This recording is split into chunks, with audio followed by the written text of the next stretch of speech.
تفتكروا ايه الفرق اللي بين الزبادي العادي والزبادي اليوناني؟ في فيديو النهاردة هوريكم ازاي تعملوا احلى زبادي يوناني بطريقة سهلة وبسيطة جدا.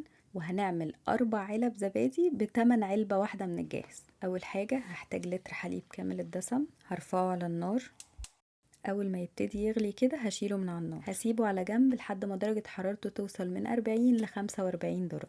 هحتاج 4 معالق كبار زبادي، هزود عليهم نص كوباية من الحليب الدافي، بحب ازود نص معلقة سكر ودي بتعادل حموضة الزبادي. هقلبه كويس، هنزله على الحليب وهقلب بالراحة خالص لحد ما يتوزع في الحليب كله. هغطي الحلة كويس قوي، لو الجو حر هغطيها وهسيبها على المطبخ، ولو الجو برد هدفي الفرن 5 دقايق وهطفيه وهحط الحلة جواه. هسيبه يتخمر من 8 ل 10 ساعات. بصوا ده شكله بعد ما اتخمر. هدخله التلاجة اقل حاجة 6 ساعات، وده شكله بعدها. بصوا، عشان نحول الزبادي العادي لزبادي يوناني هحتاج مصفى وتحتها بولة، هحتاج قماشة خفيفة وهنزل عليها كمية الزبادي، هغطيها كويس وهسيبها في التلاجة من 3 ل 4 ساعات. ده شكله بعد ما صفى كل المية. بصوا قوامه ناعم وكريمي ازاي. هنقله في طبق.